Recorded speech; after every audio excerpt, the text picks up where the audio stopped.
오늘 이 로마서 3장 1절부터 20절까지 말씀을 가지고 정말 의인은 하나도 없을까 하는 제목의 말씀을 드리겠습니다. 어제까지 우리 목회자 복음학교가 우리 교회에서 있었습니다. 목사님, 전도사님들이 또 사모님들이 복음학교를 하셨는데 제가 아는 바로 아주 가까운 후배 목사님 한 분이 복음학교에 참석을 하셨다가 토요일 이제 가시면서 아주 은혜를 많이 받았고 유익한 시간이었다고 그렇게 말씀하시다가 그런 말씀을 하세요. 이번 복음학교에 와서 성경 특히 로마서를 완전히 주석을 끝내고 갑니다. 그런 말씀을 하시더라고요. 무슨 말씀인가 그랬더니 그 목사님이 그렇게 표현을 하셨어요. 내가 진짜 죄인이라는 것을 깨닫고 나니까 성경 주석이 다 그냥 끝나더라. 그런 말씀을 하셨습니다. 내가 정말 죄인이라는 것을 분명하게 알고 나니까 그러니까 성경 내용이 확연히 내게 이해가 되고 깨달아지고 복음이 무엇인지 십자가가 무엇인지 알게 되더라. 이런 뜻이에요. 여러분들이 한번 좀 의아한 생각을 할 수도 있겠다고 싶은데 그러면 목사님은 그전에는 죄인이 아니라고 생각을 하셨던 것인가? 저는 그렇게 생각은 하지를 않습니다. 그 목사님도 전에 목사님 자신을 죄인이라고 생각을 하고 아마 설교도 하셨고 또 본인도 그렇게 생각한다고 여기셨을 거예요. 그런데 복음학교에 왔다가 내가 진짜 죄인이라는 것을 깨달았다. 그런 표현을 쓰신 겁니다. 다시 말하면 우리가 평소에 내가 죄인이라고 생각하는 것 같아도 사실은 아니라는 겁니다. 내가 진짜 죄인이라는 것을 깨닫는 사람이 있고 여전히 그렇게 깨닫지 못하는 사람이 있다는 거예요.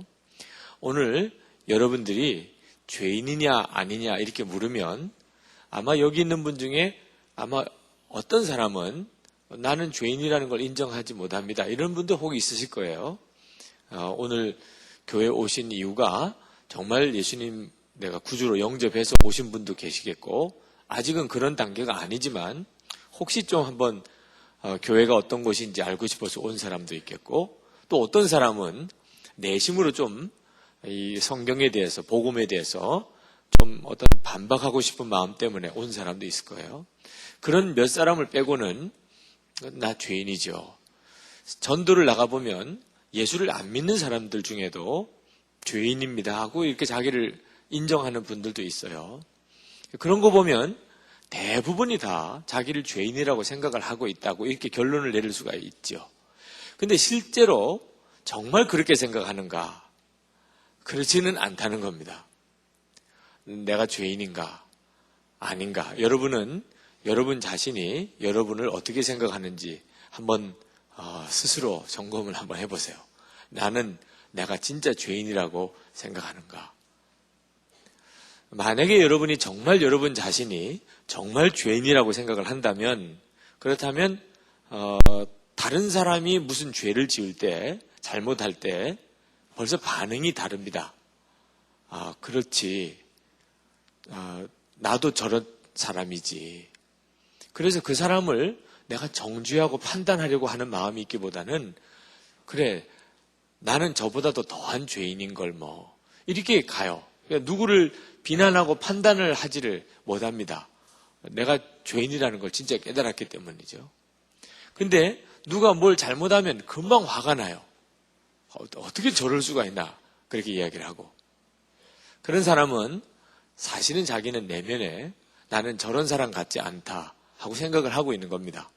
그러니까 자기가 죄인이라고 하는 것은 머리로 그렇게 들어서 인정하고 있는지 모르지만 자기 마음의 중심으로는 전혀 아닌 거예요. 사람이 정말 자기 죄를 모릅니다. 예수님의 십자가의 복음이 아니고서는 자기의 죄의 실체를 정확하게 알지를 못하게 돼 있어요. 어느 대학의 교수님이 강의를 하시는데 참 이 교수님이 연세가 드셔서 그런지 연세가 드시는 나이가 먹는 증거 중에 하나가 여러 가지가 있는데 화장실에 갔다가 남자분이 이렇게 바지 지퍼를 올리지 않는 증상, 이게 나이가 든 증상 중에 하나라고 그래요. 이 교수님도 연세가 드셔서 그런지 지퍼를 올리지 않고 그냥 강단에 이렇게 서는 바람에 앞에 있는 사람부터 점점점 분위기가 이상해지는 겁니다. 그러자고서 선뜻 손 들고 교수님 그 앞이 좀 열렸습니다. 이렇게 또 이야기하기는 또 서로 민망해서 그냥 킥킥 웃기만 이렇게 하니까 교수님이 화가 나셨어요. 왜 웃냐? 웃지 마. 그래도 자꾸 더 웃는 겁니다. 그러니까 진짜 더 웃기잖아요. 몇 번 야단을 치다가 교수님이 그랬다고 그래요. 웃는 사람보다 웃기는 사람이 더 나빠. 이랬다는 거예요. 참 대책이 안 서는 얘기죠. 네. 자기가 정말 자기를 모르는 거죠. 지금 자기가 그러고 있다는 것을 정말 알지 못하죠. 자기가 얼마만한 죄인인가를 정확하게 안다는 것은 이제 정말 복음을 정확히 이해하는 데 핵심입니다. 왜 우리가 십자가를 보면서도 또 복음을 들으면서도 어떤 사람에게는 이것이 눈물을 펑펑 쏟는 감격인데 어떤 사람에게는 그냥 무덤덤한가. 예수님의 십자가에서 죽으신 것과 그 모든 교리를 내가 다 듣고도 주님의 십자가를 바라보면 뭐 그렇게 막 눈물이 나고 감동이 되고 이러지 않는 사람이 많지요? 왜 그렇지요? 그것은 내가 예수님으로 인해서 그 건짐 받았던 그 상태, 내가 말할 수 없는 죄인인 그 상태에 대해서 내가 정확히 모르기 때문에 그렇습니다. 그러나 교리로 그저 예수님이 모든 죄를 사하시기 위해서 우리를 대신해서 십자가에 죽으셨고 누구든지 그 예수 그리스도의 십자가 복음을 믿고 예수님을 주님으로 영접하면 구원받고 하나님 자녀가 된다. 그러니까 복음은 정확한 복음인데 듣기는 본인에게는 뭐 그러면 예수를 믿는 게 좋겠네. 이런 정도로만 받아들이는 거예요. 그래서 나도 그러면 예수를 믿지 뭐. 그렇지만 그 마음에 예수 믿는 것으로 인한 뜨거운 감격은 전혀 없어요. 제가 목사의 아들로 목사가 됐는데 저는 정말 한동안 그랬습니다. 예수님의 십자가의 복음을 전혀 모르는 바 아니면서도 실제로 제 마음에 큰 감동은 없었어요. 그래서 제가 신학교 1학년 때 고난주간에 예수님의 십자가 그리고 그 부활 그 중요한 절기, 기독교 절기 중에 제일 중요한 절기예요. 그때 신학교에 금요일, 성금요일에는 점심 한 끼를 금식을 했습니다. 예수님이 십자가에 달려 계신 그 시간에 우리 다 이 시간만큼이라도 금식하자. 그래서 저도 금식은 했어요. 나중에 알고 보니까 다 이제 내려가서 금식이라는 게 학교에서 안 먹는다는 뜻이라는 걸 몰랐어요. 다 내려가서 사 먹고 이렇게 들어오는 사람도 굉장히 많았는데 저는 그냥 금식을 하니까 시간이 어디서 보내야 될지 모르겠어서 채플에 가서 이제 기도하면서 너무 배가 고프더라고. 그러나 참아야 되느니라 이렇게 생각을 했어요. 적어도 이러고도 못 참아가지고 무슨 목사가 되나. 완전히 돛박는 수준에서 금식을 했습니다. 그리고 이제 오후 수업 시간이 돼서 학교를 나오니까 밑에서 이제 쭉 선배들이 올라와요. 저분들은 무슨 힘이 있다고 저렇게 밖에 나갔다 오시나 그랬더니 이제 알고 보니까 나중에 이제 금식은 학교에서 금식하는 거고 바깥에서는 먹어도 된다 이런 식의 불문율이 있다는 걸 전혀 몰랐죠. 1학년이니까 순진하게 그냥 금식만 그렇게 학교에서 했는데 금식을 했다고 해도 밖에서 밥 먹은 사람이나 사실은 같은 수준이죠. 예수님의 십자가의 복음에 대한 감동과 감격이 전혀 없이 그저 목사가 되려면 이 정도는 해야지 이런 정도 수준으로 한 금식이니까. 오늘 사도 바울이 로마서 3장에서 우리에게 말씀하시려고 하는 핵심은 모든 사람이 다 죄인이라고 하는 것이에요. 1장부터 2장, 3장에 걸쳐서 사도 바울이 말하려고 하는 메시지는 다 죄인이다. 모든 사람은 다 죄인이다. 처음에는 이 로마 제국 헬라 문명 속에 있었던 그 이방인들, 당시로는 최고의 지성인들입니다. 이런 사람들도 다 죄인이다. 그들이 하나님을 모르는 바가 아니면서도 이 우주 만물의 하나님의 형상, 흔적이 다 담겨 있기 때문에 그들이 하나님은 정말 살아계시다는 것을 이 자연 만물을 보면 알 수가 있는데도 하나님을 부정하고 21가지의 더러운 죄를 쭉 짓고 있는 것을 이제 1장에서 이야기를 하고 있습니다. 그 다음에 2장에서는 그럼 유대인들은 어떠냐? 그때 당시의 세계 사람은 유대인과 이방인 이렇게 갈라졌어요. 성경이 말하고 있는 표현 속에 유대인과 헬라인, 유대인과 이방인, 그러면 세계 모든 사람을 말하는 겁니다. 그러니까 이방인들은 그들이 하나님을 아는 것이 이미 우주 만물, 자연 만물에 있음에도 불구하고 그들은 믿지 않으려고 하고 있다. 그래서 그들은 하나님을 안 믿는 것은 곧 그들은 전적으로 죄에 빠져 사는 것이라고 이제 폭로하고 있고, 그러면 유대인들은 어떠냐? 유대인들은 하나님의 율법을 가지고 있어서 그것을 자랑하지만 실제로는 하나님의 율법을 가지고 자기들은 그 율법대로 살지 않는다. 그래서 이제 유대인들이 하나님 율법을 가지고도 율법대로 살지 않으니까 율법 없는 사람과 같은 거다. 그러면서 유대인도 죄인이다. 그렇게 설명을 하고, 오늘 3장에 와서는 그 유대인들의 이야기를 한 번 더 합니다. 왜냐하면 유대인들이 이게 보통 사람들이 아니에요. 항의가 대단하고 사도 바울도 유대인이었기 때문에 유대인들이 말하기를 우리는 하나님의 택한 선민인데 어떻게 우리를 다 똑같이 이방인들하고 죄인이라고 하느냐. 지금 현재 여러분들이 지금 이 사도 바울이 말하려고 하는 것에 중요한 핵심을 잘 읽으셔야 돼요. 사도 바울이 말합니다. 모든 사람이 죄인이다. 이렇게 말하는 중에는 사람들 세계 속에는 나는 다른 사람하고 달라. 나는 그래도 수준이 있어. 나는 그렇게 나쁜 사람이 아니야. 이렇게 생각하는 사람들이 꽤 많다는 겁니다. 내가 완전한 사람은 아니라도 그렇다고 해서 흉악무도한 사람들하고 똑같지는 않아. 내가 아주 질이 나쁜 사람하고는 같은 종류는 아니야. 사람들 세계 속에는 다 이 수준이 다르다 말이야. 아주 고상하고 높은 수준의 사람도 있고 또 아주 막 나가는 정말 인간 말종 같은 그런 수준의 사람도 있는 거야. 사람이 다 똑같지는 않아. 수준 있는 사람, 교양 있는 사람, 많이 배운 사람, 이런 사람이 있는 거야. 나는 그래도 괜찮은 사람이야. 이렇게 생각하려는 사람이 여전히 있다는 겁니다. 예수님의 십자가의 복음을 정확히 이해 못하는 이유는 바로 그 생각 때문이에요. 나는 그래도 괜찮아.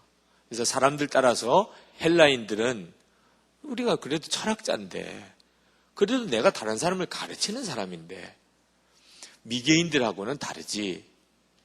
또 유대인들은 우리는 율법을 가지고 있는 하나님의 택한 백성인데 우리를 이방인들하고 같이 보다니, 이방인들은 개야, 불쏘시개야, 지옥의 불쏘시개, 이러고 있는 거예요. 근데 사도 바울은 아니라는 겁니다. 이방인이나 유대인이나 공부 많이 한 사람이나 적게 한 사람이나 아주 교양 있는 사람이나 인간 말종 같은 사람이나 다 똑같은 죄인이라. 하나님 앞에서는 정말 도토리 키재기라고 할까요? 똑같다는 거예요. 어느 정도 똑같으냐? 모두 다 지옥에 갈 수밖에 없는 똑같은 죄인이라. 자, 이렇게 이야기를 하니까 반발이 막 극심히 일어나는 거예요. 말도 안 된다, 말도 안 돼. 다 똑같다니, 세상에 있는 사람들이. 왜? 실제로 우리가 경험하기에는 여러분 똑같아요? 다 달라요? 사람들이? 다 다르단 말이에요. 그죠? 아주 정말 수준이 있는 사람이 있잖아요. 아주 경건하고 착하고 교양 있고 말 한마디를 해도 정말 참 점잖은 사람 있잖아요. 충청도 그 사람들 비유를 해서 죄송합니다만 제가 뭐 비하하려는 뜻은 아니에요. 그런 이야기가 있다는 거지. 충청도 사람은 팔을 이렇게 꺾어도 그렇게 막 아프다는 소리를 지르지 않는다며요? 그러지 마. 뭐 이런 정도로. 예. 그래서 안 아픈 줄 알고 더 꺾었더니 그러지 말라니까. 그래서 더 꺾었더니 부러졌네. 그러니까 그러지 말라고 그랬잖아. 그런다며요? 하여튼 그렇게 점잖은 사람들이 있단 말입니다. 그죠? 거봐, 부러졌잖아. 이렇게 하는 수준의 사람이 팔이 꺾여도 사람이 어떻게 다 똑같습니까? 점잖은 사람도 있고 수준 있는 사람도 있고 공부 많이 하는 사람도 있고 교양 있는 사람도 있고 모범생도 있고 그렇잖아요. 보면은 정말 망나니 같은 사람, 악한 사람, 정말 인간 안 될 사람, 이런 사람도 있는데 어떻게 그걸 다 똑같다, 다 같이 지옥에 갈 사람이다, 이렇게 말을 하는 것은 그건 사실이 아니잖아요. 여러분이 생각할 때도 그렇게 이야기하는 것은 좀 문제가 있잖아요. 어떻게 의인이 한 사람도 없다고 할 수가 있습니까? 지금 그 말씀을 다루고 있는 거예요. 사도 바울이 유대인들은 하나님의 택한 백성이다, 그 점 맞다. 그 말은 무슨 뜻이냐? 하나님이 율법을 유대인들에게 주셨기 때문이다.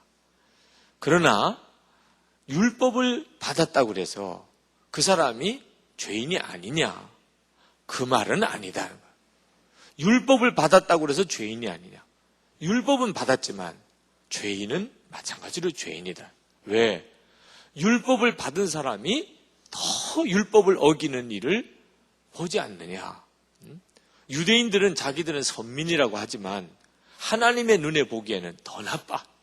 차라리 율법을 없는 사람은 모르니까 그랬다고 하지만 하나님의 율법을 알고도 교묘하게 어기니 이건 더 나빠.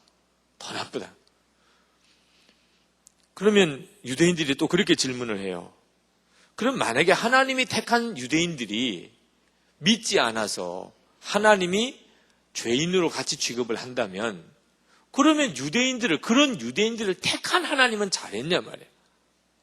그런 하나님은 잘한 거냐? 당신이 택해놓고 당신이 그 사람들을 지옥에 보내는 이런 모순이 어디 있느냐? 그것도 참 말이 될 만도 하죠. 근데 사도 바울이 말합니다. 하나님이 유대인들을 이렇게 정말 은혜로 택하셨다는 것 자체는 뭐가 문제가 있느냐? 그 은혜를 받고도 제대로 살지 못한 유대인이 문제지. 예를 들면 우리가 젊은이 교회 기획위원들을 뽑았어요. 그죠? 그들을 이제 교회의 모든 의사결정을 하라고 뽑았는데 지금 기획위원들이 그랬다는 건 절대로 아니에요. 네. 근데 그들이 그냥 뺀질뺀질하게 그냥 일을 제대로 안 하고 그렇게 교회를 정말 엉뚱하게 몰고 가네. 그러면 그들을 기획위원으로 뽑은 우리가 잘못한 거예요? 아니죠. 우리는 하여튼 그들을 교회 일을 이렇게 맡겨준 건데 본인들이 뺀질뺀질해가지고 제대로 성실하게 일을 감당을 못해서 교회를 어렵게 한 거죠. 그죠? 하나님이 유대인들을 선민으로 이렇게 택했다는 것 자체가 왜 잘못이겠니? 유대인들이 그 은혜를 받고도 제대로 감당을 못한 게 잘못인 거예요. 그럼 유대인들이 또 어떤 질문을 하냐면 그럼 우리가 악해가지고 하나님이 의롭다는 게 더 돋보인단 말이에요. 이런 식으로 이야기하는 사람이 그때 당시에 있었던 모양이에요. 우리가 악한 것 때문에 하나님이 의롭다는 게 더 돋보였어요. 그러면 우리가 악하다는 것 때문에 하나님이 굳이 우리를 뭐라고 그럴 게 없지 않냐. 참 결과적으로 하는 이야기이긴 하지만 결국은 우리 때문에 하나님이 더 돋보이게 되신 거 아니냐. 여러분, 가룟 유다에 대하여 이런 이야기가 있죠. 가룟 유다가 예수님을 배신하고 팔아버렸기 때문에 예수님이 십자가를 지시게 됐다면 공로자라고 할 수도 있잖아요. 그죠? 이런 논쟁이 우리 이제 고등학교쯤 되면 이제 막 나옵니다. 그래가지고 뭐 정말 하나님이 가룟 유다를 지옥에 보내는 것은 너무 억울하지 않느냐. 왜? 가룟 유다 때문에 예수님이 십자가를 지시게 된 건데 뭐 이런 식의 논리가 나오죠. 근데 사도 바울이 그건 정말 말도 안 되는 논리다. 악은 죄악인 거죠. 사도 바울이 말하려고 하는 핵심은 오늘 여기 말씀에 10절에 나오는 말씀이에요. 그러니까 1장부터 3장까지 사도 바울이 쭉 하려고 하는 말씀의 핵심은 의인은 한 사람도 없다. 모두 다 지옥에 가고도 남을 만한 철저한 죄인이다 하는 말씀을 하려고 하는 거예요. 자, 그런데 오늘 이 시간에 우리가 이 점에 대해서 완전한 이해를 하고 갔으면 좋겠습니다. 이미 그 점에 대해서 답을 이미 가진 분도 있고 영 아직도 아닌 분도 함께 있는데, 요 다음 이제 로마서의 아주 놀라운 복음의 비밀을 우리가 보기 위해서 오늘 분명하게 하고 넘어가야 될 것, 사도 바울이 분명하게 말씀하고 싶어 하시는 것, 그것은 이 사람들에게는 실제적으로는 수준의 차이가 없다는 겁니다. 모든 인간은 완전히 타락했다는, 우리가 보기에 아주 거룩해 보이고 경건해 보이고 점잖아 보이고 수준 높아 보이고 전혀 무슨 죄를 안 짓는 사람, 뭐 법이 없어도 살 것 같은 사람, 이런 사람처럼 보이는 사람도 사실은 지옥에 갈 죄인이다. 그걸 어떻게 우리가 용납을 할 수 있겠냐. 전도를 하다 보면 걸리는 문제가 이 문제 중에 하나 걸려요. 자, 교회 다니면서도 아주 잘못 사는 사람도 있고, 교회 안 다니고 예수를 안 믿는데도 아주 세상에 모범적으로 사는 사람이 있다면, 그러면 교회 안 다니면서도 모범적으로 산 사람도 지옥에 가고, 교회 다니면서 예수를 믿었다고 잘못 살았던 사람이 예수 믿은 거 하나 때문에 천당에 간다. 세상 사람들이 가장 속이 뒤집어지는 이야기예요. 세상에 그런 말이 어디 있냐 말이야. 결국은 그 사람이 바로 살았냐 잘못 살았냐가 중요한 거지, 예수를 믿은 것 때문에 이게 갑자기 뒤집어진다. 아주 참 잘못한 것도 없이 선한 일도 많이 하고 그렇게 살았는데 예수 안 믿었다고 지옥에 가고, 예수를 믿었다면서 사실은 보면은 딴 사람보다도 더 나쁘게 살았던 사람은 예수 믿은 거 하나 때문에 천당 간다. 이건 진짜 말이 안 되는 거 아니냐. 그 점에 대한 여러분이 정확한 답을 하실 수 있어야 돼요. 의인이 정말 없는가? 그렇다는 겁니다. 성경은 그 중에서 한 예를 들고 있어요.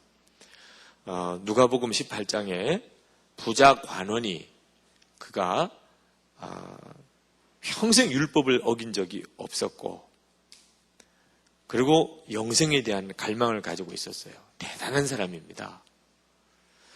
사람이 좀 부자고 지위가 높으면, 그러면 아무래도 그 삶이 교만하거나 또는 세상 죄에 이렇게 빠지거나 방탕한 생활을 은근히 즐기거나 그렇게 되기가 쉬워요. 그런데 이 부자 관원은 부자면서도 관원이에요. 그런데도 율법을 하나도 어긴 것이 없어요. 대단한 사람이죠. 정말 성경에 나오는 사람 중에 이런 사람이 있겠나 싶을 만큼 대단한 사람이에요. 예수님께서도 처음에 그의 영생을 갈망하는 마음을 보고 정말 사랑하셨다고 그랬어요. 예수님이 보기에도 참 귀한 친구구나 이렇게 여기셨어요. 그러나 예수님은 그 사람에게 한 가지 부족한 게 있다는 걸 보았어요. 이 부자 청년은 자기가 무엇을 더 해야 영생을 얻을 건가 이렇게 질문을 하고 왔습니다. 자기가 이미 거의 완벽하게 말씀대로 살았어요. 이제 내가 뭘 더 해야 내가 영생을 얻으리까? 그런데 예수님은 너 부족한 게 하나 있다. 그거 하나면 되겠다. 이거 대단한 거예요. 그거 하나면 너 이제 더 이상 내가 흠잡을 게 없다. 여러분은 몇 개나 있을 것 같아요? 이 부자 청년은 그거 하나. 그거 하나면 너 되겠다. 부족한 게 하나 있다.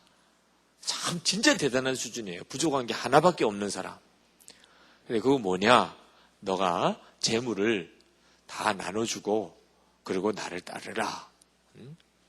부자 청년은 그때까지만 해도 자기 안에 무엇이 문제인지를 몰랐어요.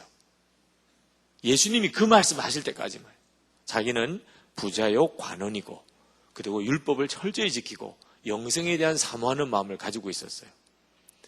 그런데 예수님이 그 부자 청년에게 무엇이 문제인지를 딱 보여주었어요.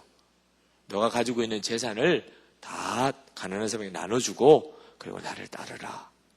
그랬더니 부자 청년이 하고 마음에 탁 걸리는 거예요. 왜? 자기에게 재물을 사랑하는 마음이 있었다는 걸 자기도 몰랐어요. 돈, 이것만큼은 절대로 안 돼. 자, 영생 예수님의 제자가 되는 이 엄청난 축복을 바로 눈앞에 두고 있었습니다. 그거 재물에 대한 욕심 하나만 딱 내려놓으면 정말 기가 막힌 친구죠. 근데 이 부자 청년이 그때부터 고민이 된 거예요. 돈, 이 재산 다 가난한 사람에 나눠주고 예수님을 따라야 된다. 그러면 난 못해. 이렇게 나와버리네. 그러니까 그 전까지는 부자 청년 자신도 주변에 있는 사람들도 이 사람이 그런 사람인 줄 전혀 몰랐어요. 예수님이 딱 한마디 질문을 던지니까 그만 이 사람의 진짜 문제가 탁 드러난 거예요. 이 사람이 가지고 있는 정말 중요한 문제는 돈을 사랑한다는. 역시 그 친구도 어쩔 수 없는 죄인이었어요. 하나님이 본래 우리를 만드실 때 하나님의 창조 계획은 돈은 사용하고 사랑은 하나님께 드리도록 그렇게 만들어졌어요. 모든 구조가 그렇습니다. 사랑은 하나님과 나누는 거고 세상에 있는 모든 것은 그것을 위해서 다 사용하는 거예요. 그런데 타락한다는 건 뭐냐? 하나님을 이용하고 돈을, 세상을 사랑하는 구조로 되는 게 타락입니다. 거기에서 모든 문제가 다 나와요. 마귀는 우리를 그렇게 만들어버립니다. 그런데 이 부자 청년도 결국 보니까 돈을 사랑하는 구조에 빠져 있던 사람이었어요. 우리가 죄를 어떻게 이해하냐면 많고 적은 것으로 자꾸 보려고 그럽니다. 죄를 어떤 사람이 많이 지었고 어떤 사람은 적게 지었고 그렇게 자꾸 구분하려고 그래요. 그래서 죄 많은 사람과 죄 적은 사람으로 이렇게 구분. 죄가 어느 수준 이하로 적다고 생각되면 우리는 그를 의인이라 이렇게 부르려고 하는 경향이 있어요. 그죠? 예를 들면 집에 가서 가족들끼리 이렇게 지낼 때 좀 절제가 없이 살아요. 아무렇게나 하고 살고 말도 좀 가족들 사이에서는 말도 툭툭하고 신경질도 내고 그러나 밖에 나와서 다른 사람들하고 관계는 굉장히 사람이 예의 바르고 싹싹하고 절대로 다른 사람에게 손해되는 일 하지 않고 심지어 다른 사람을 잘 도와주고 그러면 우리는 금방 그러는 사람을 의인이라고 이렇게 불러요. 왜? 이게 바깥 사회생활에 있어서 전혀 흠잡을 데가 없으니까. 그러나 집에 들어가서 그 사람의 진짜 아무도 없을 때의 모습을 보면 그 사람도 어떤 때는 음란한 것을 조용히 혼자서 막 즐기고 그리고 또 어떤 경우에는 가까운 사람 중에 신경질 내고 어떤 때는 이 사람도 성질이 보통 아니네 이런 경우들은 그러나 그런 정도는 그냥 없는 거나 마찬가지지. 그런 정도의 잘못은 그런 것도 잘못이라고 하면은 이건 진짜 문제잖아요. 그런 거는 그거야 얼마든지 그럴 수 있지 가족들끼리 지내다가 성질 좀 내고 이런 것 가지고 사람이 타락했다 이렇게 할 수는 없지 않느냐. 우리는 이런 정도의 수준을 그냥 딱 정해두었어요. 요 정도는 괜찮다 얼마든지. 그죠? 혼자서 음란 사이트 좀 들어가서 이렇게 잠깐 본 거 이런 정도까지 문제 삼을 수는 이건 진짜 아니지 않냐. 그러나 그 사람이 정말 사람들 보는 앞에서 이렇게 이상한 행동만 안 하면 그죠? 또 티나게 무슨 성매매를 한다거나 성중독에 빠진다거나 이런 또 정말 멀쩡한 대낮에 그냥 바바리맨 같이 이렇게 이상하게 하고 다니거나 이런 식의 정말 문제 있는 행동을 하지 않는다면 괜찮은 수준의 사람이지. 우리는 이렇게 정도 수준을 놓고 보니까 사람을 이렇게 가리는 거예요. 이 사람은 완전히 정말 인간 말종이구나. 이 사람은 진짜 괜찮은 사람이구나. 그건 죄를 열매의 수로 보는 거예요. 열매의 수로. 근데 성경은 그렇게 보질 않습니다. 성경은 열매의 수로 보질 않고 죄라고 하는 열매가 맺었냐 안 맺었냐는 거로 본다는 거예요. 예를 들면 사과나무가 있다고 합시다. 근데 이 사과나무가 어느 해에는 사과가 많이 열렸어요.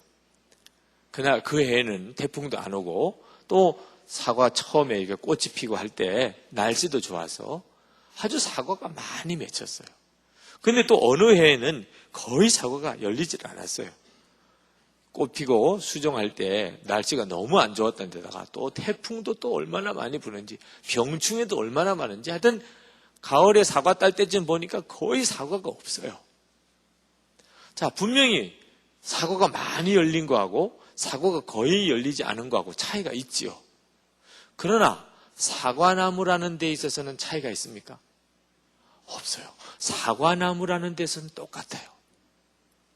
하나님이 우리를 보시는 기준은 죄의 열매가 맺었느냐 그걸 보시는 거예요. 죄의 열매가 맺었으면 죄인인 거죠. 그죠? 사과가 맺으면 사과나무인 거예요. 감이 맺으면 감나무인 거고, 그죠? 많이 맺혔냐 적게 맺혔냐는 건 중요하지 않아요. 그죠? 감나무인데 감이 적게 맺혔어요. 그러면 그걸 사과나무라고 하자. 이런 경우는 없어요. 그죠? 감나무인데 감이 적게 맺힌 거지. 감나무인 건 똑같은 거죠. 사과나무인데 사과가 적게 맺힌 걸 뿐이죠. 그런데 우리는 이상하게 사람은 죄의 열매가 많이 맺으면 죄인이고 죄의 열매가 적게 맺으면 의인이라고 그렇게 말하려고 자꾸 주장을 한다는 거예요. 사람의 수준이 다르다. 질이 다르다. 그렇죠? 절대로 그런 적은 없어요. 죄인인 거지. 아주 죄의 열매가 많이 맺은 죄인이고 죄의 열매가 적게 맺은 죄인인 것 뿐이지 죄인인 거에 있어서는 전혀 다른 게 아닌데도 우리는 꼭 그렇게 사람을 구분하려고 한다는 겁니다. 실제로 사람이 아주 환경이 좋고 교육도 잘 받았고 자기 절제심도 강하고 어릴 때부터 아주 그런 점에 있어서 부모로부터 가르침을 잘 받은 사람은 모범생이 되는 거죠. 저는 그랬어요. 저는 정말 진짜 뭐 학교에서 시키는 거 그대로 안 하면 무슨 정말 마귀 속으로 들어가는 건 줄 알았어요. 숙제를 안 해온다. 저에게 있어서는 얘 죽으려고 결심했나 이렇게 생각이 들었어요. 저는 선생님한테 손바닥 한 대 맞으면 그날로 거의 죽는 줄 알았어요. 그렇게 제가 열심히 숙제하고 그리고 시키는 대로 다 하고 또 시험 볼 때는 정말 선생님 보람이 있게 해드려야 되겠다 이런 마음 가지고 열심히 공부해서 가르쳐 주신 건 맞아야지 가르친 분이 보람이 있는 거 아니에요? 이런 수준으로 공부를 했던 사람입니다. 그러니까 제가 나를 생각하니까 예수님을 정말 제가 구주로 영접하기 전까지는 목사가 되고 예수님의 십자가의 복음을 강단에서 전하면서도 예수님이 나 때문에 죽으셨다는 생각은 실제로 그렇게 가슴 깊이 오질 않아요. 그러나 내가 완벽했다고 말할 수는 없었죠. 뭐 아까도 이야기한 것처럼 속으로는 뭐 더러운 생각도 하고 음란한 생각도 하고 욕심도 있고 교만도 있고 뭐 혼자 있을 때는 다른 사람 시기 질투도 하고 그러지만 표현을 할 때나 뭘 할 때는 정말 저는 순수하고 깨끗했어요. 욕을 못했다니까 욕을. 그래서 욕을 하면 어떻게 되나 혼자서 아무도 모르고 혼자 있을 때 도대체 쟤들은 무슨 저런 말을 다 하나. 그런데 궁금해요. 또 그런 말을 하면 어떤 기분일까. 그래가지고 아무도 없는데 골목에서 이렇게 담벼락을 쳐다보고 한번 욕을 한번 해본 적은 있어요. 근데 너무 이상하더라고. 너무 어색하고 내가 그런 말을 한다는 내가 아닌 것 같고 그런 수준이었다고. 평생 담배라고는 한 번 딱 펴봤어요. 초등학교 4학년 때 길거리에 어떤 어른이 지나가는데 담배를 피다가 탁 떨어뜨리고 가시더라고. 근데 보니까 담배에 불이 붙어 있어요.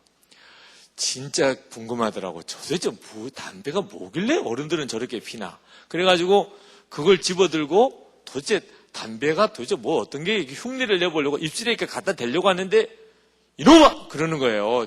누가 지나가면서 초등학교 4학년 애가 담배 꽁치를 붙들고 이렇게 하니까 야단을 칠까 안 칠까. 그렇게 해서 잠깐 입 가까이 대본 적이 처음 이제 마지막이란 말이에요. 그런 수준을 제가 산 이유는 제가 정말 의인이기 때문에 그렇습니까? 어려서부터 목사의 아들, 그 중에서 얼마나 충격을 받았는지 어느 교회 목사님 아들이 아주 망나니 같은 아들이 있었는데 그 아들 때문에 그 목사님이 교회에서 쫓겨났대더라. 누가 이런 이야기를 해주는 겁니다. 그때부터 그 말이 내가 얼마나 충격이 됐는지 만약에 내가 뭘 잘못하면 우리 아버지가 쫓겨나는 모양이다. 이건 거의 공포 수준이에요. 그래서 그때부터 저는 누구한테도 잘못했다는 말을 들으면 안 되는 거야. 왜? 우리 아버지가 쫓겨날 수 있으니까. 그래서 인사도 엄청 잘했어요. 교인들한테 얼마나 인사를, 혹시 또 인사를 했는데 못 보고 지나갈 수도 있잖아. 그래서 생각해 보니까 저분이 나를 못 본 것 같아. 그러면 쫓아가서 그 앞에 가서 다시 인사를 했다니까. 그래서 어릴 때부터 인사 잘한다는 칭찬을 또 수없이 받았어요. 정말 목사가 되려니까 3대 목사는 성자가 난다더니 또 이런 이야기도 들었어요. 근데 여러분, 그 실체가 뭐지요? 그것은 정말 환경과 여건 때문에 그렇게 죄짓고 타락하고 방탕할 수 있는 기회가 나에게는 거의 없었던 겁니다. 근데 예수님을 구주로 영접할 때 그때 하나님께서 나의 모든 것을 보여주셨어요. 내가 정말 진짜 거룩하고 착해서 그러냐? 아니더라고. 제 속에는 막 부글부글 끓는 죄가 있는 거예요. 사람들 보지 않게 하는 데는 완벽했지만 제 속에 있는 이 죄성은 감출 길이 없는 거예요. 저는 고등학교 다닐 때도 그랬고 하던 그 이상한 책 가지고 와서 보는 친구들 너무너무 궁금하더라고요. 뭐 빨간 책이라고도 하고 뭐 요즘에 여러분들은 거의 생소한 이야기처럼 제가 있을 때는 무슨 음란 사이트나 뭐 포르노 이런 게 없었기 때문에 그때는 빨간 책 그러면 다 통했어요. 무슨 이상한 잡지들 그리고 미군 부대에서 나오는 무슨 이런 음란한 그 포르노 잡지들 그런 거 학교 가져와서 뒤에서 이렇게 들여다보고 있고 너무너무 궁금한 거야. 근데 저는 한 번도 안 봤어요. 이유는 제가 너무 그런 거에 대해서 초연했기 때문이냐. 그놈의 그 목사 아들이라는 것 때문에. 아니 내가 그런 거 들여다보면 목사 아들도 그랬다고 소문을 다 내고 그러면 우리 아버지가 또 문제가 될 것 같아요. 이런 생각 때문에 결국은 못 봤어요. 만약에 아무도 없이 그냥 책만 하나 덩그러니 있었다면 아마 저도 들여다보지 않았을까. 제가 진짜 의로워서 그랬나? 절대로 그렇지 않았다는 겁니다. 나 자신이 음란하고 타락한 본성은 어느 누구나 똑같더라는 거예요. 분위기와 여건만 만들어지면 그냥 그렇게 되더라는 거죠. 그러니까 죄를 열매로 보는 것은 진짜 사람을 정확히 이해를 못하는 거예요. 그리고 게다가 자기도 마음으로부터는 똑같은 죄인이면서 그 죄의 열매를 많이 맺는 사람 사실 따지고 보면 거의 대부분 다 어려운 형편 속에서 자랐기 때문입니다. 제대로 길러주지 못했고 가르치지 못했고 본이 되는 좋은 사람 만나지 못했기 때문에 그래서 그냥 육신의 본성대로 그냥 막 살았던 거예요. 그래서 그냥 욕 안 하면 말이 안 되는 사람이 있고 그래서 어릴 때부터 온갖 세상의 어른들의 세계 다 경험하고 그러다 보니까 정신세계가 황폐해지는 거죠. 이런 사람들은 사실 이 사회가 그들에 대한 책임도 있을 정도예요. 그런데도 저렇게 나쁜 사람, 저런 인간 안 될 존재 이러면서 자기는 전혀 안 그런처럼 이런 사람들이 사회에 또 얼마나 많나요? 대부분 공부 잘한 사람, 사회적으로 아주 부유한 사람, 교양이 있는 사람 이런 사람들은 그 가난하고 또 뭐 죄를 막 짓고 살았던 사람들 사람 취급을 안 하고 가까이 오는 것을 싫어해요. 하나님께서는 그게 더 큰 죄라고 말씀합니다. 세리가 감히 하나님을 쳐다보지도 못하고 이 죄인을 하나님 용서해 주옵소서 이렇게 고백했던 세리는 주님이 하나님이 받으셨다고 그러고 바리새인이 나는 저 세리 같지 않은 것을 감사합니다. 그 바리새인은 독사의 자식이라고 하나님이 내치고 말았습니다. 여러분 성경은 말아요. 절대로 죄의 열매로 사람을 하나님은 보시지 않는다는 거예요. 그게 중심을 보신다는 거예요. 그 사람이 실제로 얼마나 많은 죄를 지었느냐 그걸 보시지 않고 그 중심이 어떤가 하는 걸 보신다는 거예요. 내 중심이야 죄 덩어리죠. 겉으로는 죄 안 짓고 살아도 내 속은 죄 짓는 가능성을 얼마든지 가지고 있단 말이에요. 이것을 성경은 정확히 이야기하고 있는 겁니다. 그것을 모른 다음에는 하나님이 왜 예수님을 십자가에 달아 죽게 하셨는지를 이해할 수가 없고 내가 어떤 처지에 본래 있는가를 알지 못하고는 예수님으로 인하여 내가 어떤 처지로 바뀌어졌는지도 모르고 그 감격도 알 수가 없는 거예요. 서울신학대학에 홍성철 교수님이라고 계신데 이분이 대학 4학년 때 CCC 집회를 참석을 했습니다. 친구의 전도를 받았죠. 근데 친구가 이 홍성철 친구에게 대학 4학년 때, 한양대학 4학년 때입니다. 정말 예수 믿어야 된다. 너 예수 믿고 죄사함 받아야 돼. 그렇게 전도를 하는데 자기는 제일 이해가 안 되는 게 내가 무슨 죄를 지었길래 죄사함을 받아야 되냐. 자기가 생각할 때는 하여튼 나처럼 모범생이 어딨냐. 부모님 속썩인 것도 별로 없고 공부 열심히 했고 그래서 이제 대학 4학년 졸업반이 됐는데 하여튼 친구는 자기를 엄청난 죄인인 것처럼 이야기를 하는 거예요. 너 죄사함 받아야 돼. 그런데 그 친구가 대학 4학년 때 이제 마지막 기회라고 한번 우리 여름에 수련회 한번 같이 가자. 그 친구의 의 때문에 할 수 없이 마지막 이제 대학 4학년 때 여름 수련회를 갔다가 조건이 뭐냐면 재미없으면 그날로 내려온다. 그래, 그래도 가자. 그래서 이제 갔는데 첫째 날 저녁에 너무 재미가 없더래. 진짜 무슨 뭐 설교를 하는 것도 하나도, 설교하는 핵심이 무조건 회개하라. 죄사함 받는 십자가의 복음. 그러니까 너무 짜증만 나더래. 그래서 그날 저녁에 재미없으니까 내려가야 되겠다. 그래서 이제 친구한테 내려가겠다고 이제 이야기를 하고 내일 아침에 이제 내려가려고 친구한테 이렇게 친구가 있는 그 방에 이제 갔어요. 밤에 일어나서 자다가. 그런데 복도에서 그 친구를 만난 거예요. 그 친구도 복도에서 이렇게 걸어오고 있는 겁니다.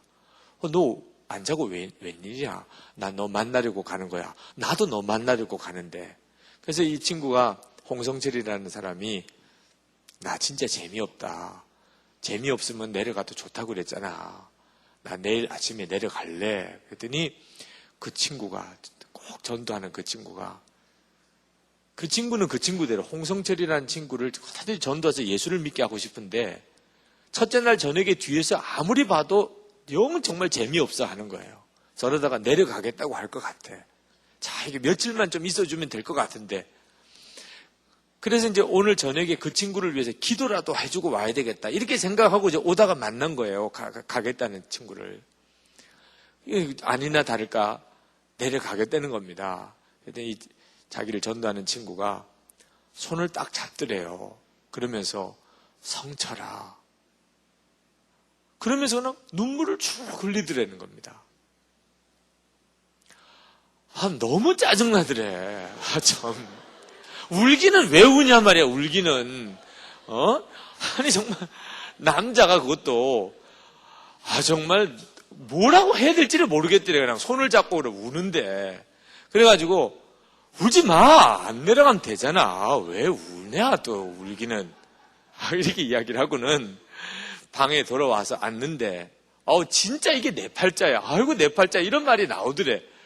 내려가고 싶은데, 내려가겠다니까, 쭈루루 울고, 우는데 또 내려가겠다고 하자니까 이제 완전히 의를 끊는 것 같고, 그렇다고 해서 또 재미는 진짜 없고, 그래가지고 자기 자리에 앉아가지고 믿어지지 않는 하나님에게 넋두리같이 기도를 했대요. 넋두리같이. 하나님, 도대체 내가 무슨 죄를 지었습니까? 아니, 죄사함을 받아야 된다고 그러는데, 하나님 진짜 좀 압시다. 내가 무슨 죄를 지었다고 저렇게 죄사함을 받아야 된다. 너는 죄인이다. 그러는 겁니까? 이렇게 그냥 정식 기도도 아니고 진짜 하나님 들으시기에는 정말 맞아 죽을 기도를 한 거죠. 그렇게 기도를 했는데 놀라운 건 그렇게 넋두리 같이 하고는 가만히 앉아 있는데 생각이 하나 턱 떠오르더라는 거예요. 어릴 때 자기는 까맣게 잊어버리고 있었던 그 어릴 때 지었던 죄들. 어릴 때는 다 거짓말도 하고, 엄마 지갑에도 손대고, 누구를 때리기도 하고, 괴롭히기도 하고, 그랬던 일들이 그냥 하나, 또 하나, 또 하나, 이렇게 생각나는데, 점점점 정신없이 생각이 나더라는 거예요. 자기는 정말 죄 없는 줄 알았대.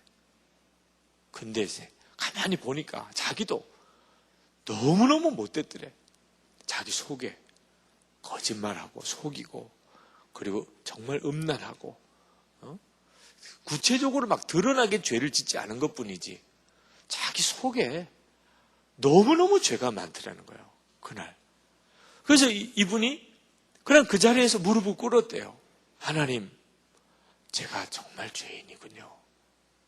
그리고 예수님, 저를 용서해 주십시오. 그게 이제 그분이 스스로 예수님을 구주로 영접하는 속죄의 주님을 그 십자가의 복음을 스스로 받아들이는 듣기는 굉장히 많이 들었으니까 그동안에 예수님을 구주로 영접했던 간증이에요. 그리고 그가 이제는 회심해서 목사가 되고 신학대학 교수, 서울신학대학의 아주 유명한 교수님이세요. 우리 주님께서 보여주지 않으면 내가 실제로 어떤 죄인인가를 전혀 알지 못하고 살아요. 그 현상 중에 하나가 남을 정죄하고 판단하고 사는 겁니다. 자기는 전혀 아닌 것처럼. 그러면서 자기 죄를 더 가지는 거죠. 내가 죄인이면서 남을 판단하고 정죄했으니까. 나중에 하나님 앞에 갔을 때 꼼짝할 수가 없는 거예요. 그가 죄인이라고 했잖아. 그럼 내가 그런 죄를 똑같이 지었으면 이젠 변명의 여지가 없는 거죠. 남을 비판하는 것으로 사실은 나를 심판한 거가 되는 거. 이런 무서운 결과가 오는 겁니다. 우리가 무서운 죄인, 타락한 본성을 가지고 있는 무서운 죄인이다.